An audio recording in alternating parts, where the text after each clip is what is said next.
Black girl fed a homeless man. All ignored. One morning, 3 private jets landed on her street. The first time anyone noticed him, it was because he didn't belong. He sat on the corner of Maple and 3rd, right outside the grocery store where people rushed in with reusable bags and rushed out with receipts they barely checked. His coat was too thin for the cold, his shoes worn past recognition, and his beard uneven, like time had stopped caring about him long ago. Most people avoided eye contact. Some slowed down just enough to confirm what they already believed. Another homeless man, another story they didn't have time for. But she stopped. Every single day. Her name was Amara Johnson, a 17-year-old high school senior with braids tied back in a loose bun and a backpack that always looked heavier than it should be.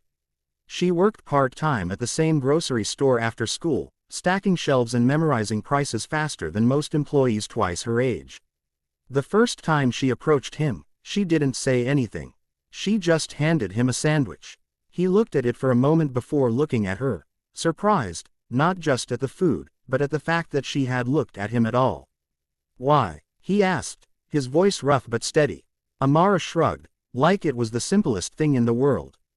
"Because you're hungry." That was it. No speech, no pity, no performance, just a quiet act of kindness that nobody noticed, except him. Days turned into weeks, and weeks into months. Amara made it a routine. Every afternoon, right after her shift, she'd buy something small, a sandwich, sometimes soup, sometimes just a coffee, and sit beside him for a few minutes before heading home. They didn't talk much at first. He was reserved, cautious. She was patient. Eventually, the silence softened into conversation. His name, he told her, was Thomas. He never gave a last name. He never explained how he ended up there. But he listened when she spoke. And Amara had a lot to say. About school. About her dreams of becoming a nurse. About her mom working double shifts at the hospital. About her younger brother who thought cereal counted as dinner. Thomas listened like it mattered. Like she mattered. And maybe that was why she kept coming back. Not everyone approved. "Why do you keep feeding that man?" her coworker Jenna asked one evening, arms crossed as she leaned against the register. "You don't even know him." Amara didn't look up from counting her change. "I know he's human," Jenna scoffed. "He could be dangerous. He hasn't been. Still, it's weird." Amara zipped her jacket. "So is pretending someone doesn't exist." Jenna didn't respond. Most people didn't. It was easier that way. Winter came hard that year. The kind of cold that bit through layers and turned breath into visible clouds. Thomas's coat wasn't enough. Amara noticed it before he said anything. The next day, she showed up with a thicker jacket, her uncle's old one, cleaned and folded neatly in a plastic bag. "I can't take this," Thomas said, his voice firmer than usual. "You can," she replied, placing it beside him. "I brought it for you." He hesitated. For a long moment, it looked like he might refuse. Then he picked it up slowly, running his fingers over the fabric like it carried something heavier than warmth. "Thank you," he said quietly. It wasn't just gratitude. It was something deeper, something unspoken. People still ignored him. They stepped around him, talked over him, pretended he wasn't there. But Amara didn't. And over time, that started to matter more than anything else. One evening, as the sky turned orange and the streetlights flickered on, Thomas spoke differently. Not just in tone, but in weight. "Amara," he said, watching the cars pass by, "why do you do this?" Every day. She thought about it, not quickly, not carelessly. Then she smiled a little. "Because someone should." He looked at her, really looked this time, like he was trying to memorize something. "Not everyone would." "I'm not everyone." That answer stayed with him. Long after she left. The last time she saw him before everything changed, he seemed different. Cleaner, somehow. Not in appearance, but in presence. Like a man standing at the edge of something. "You won't always see me here," he told her. Amara frowned. "What does that mean?" He smiled faintly. "It means, thank you. For seeing me when nobody else did." She laughed softly. "You're being dramatic." "Maybe." But his eyes didn't laugh. They carried something else. Something final.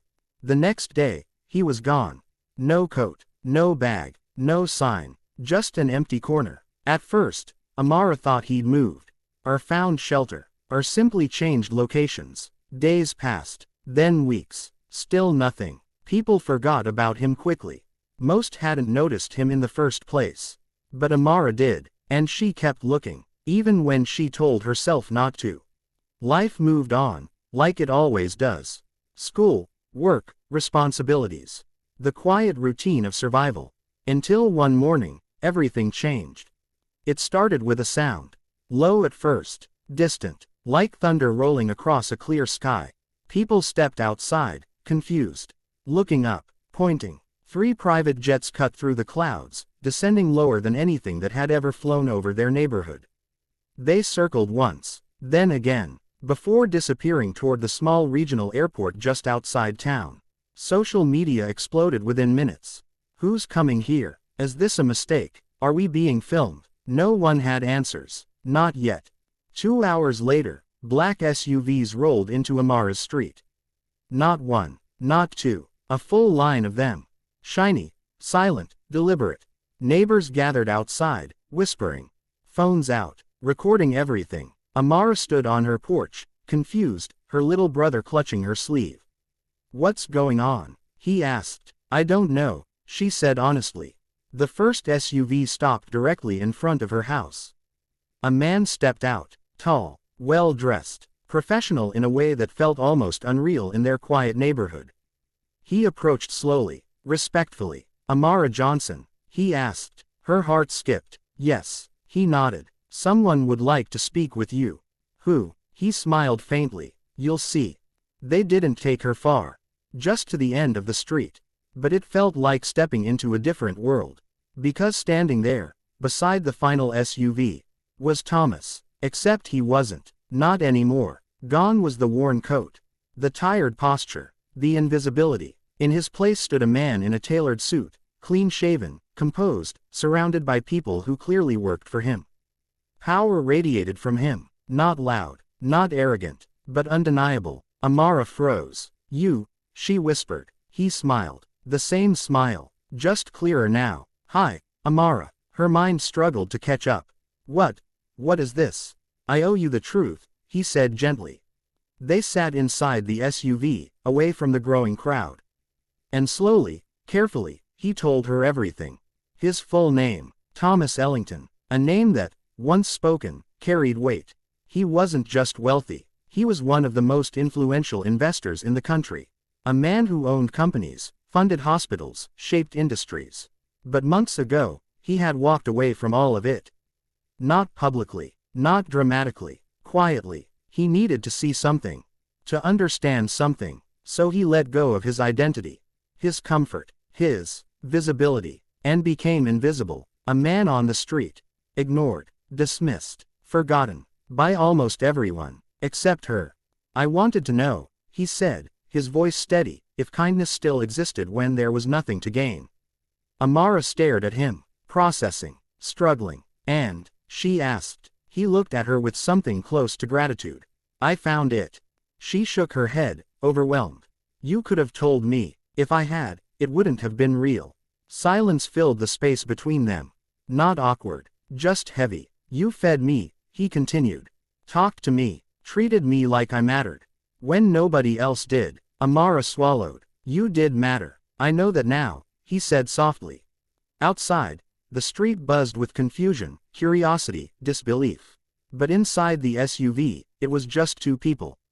One who had everything, and one who gave without having much at all. "I can't repay you," Thomas said. Amara shook her head quickly. "I didn't do it for that." "I know." He paused. "But that doesn't mean I won't try." She opened her mouth to protest. Then stopped. Because something in his expression told her this wasn't about charity. It was about recognition. He handed her a folder. Simple, unassuming. Inside was everything. A full scholarship. Not just tuition, housing, living expenses, medical school, if she wanted it. And more. Opportunities she had only dreamed about in quiet moments before sleep. Her hands trembled. "This is too much," she whispered. "It's not enough," he replied. Tears filled her eyes, but she blinked them back. "This doesn't change anything," she said. He tilted his head. "What do you mean?" I would have still fed you. His smile widened slightly. I know. Outside, the world watched, filmed, guessed, speculated, but they didn't understand what had really happened. Not fully. Not the quiet moments, the shared conversations, the simple humanity. As Amara stepped out of the SUV, everything felt different. Not because of the money, or the attention, but because something invisible had been seen. Something small had become something enormous. Behind her, 3 private jets waited. In front of her, a street that would never look the same again. And somewhere in between, a story that started with a sandwich and a simple question. Why? And an answer that changed everything. Because you're hungry.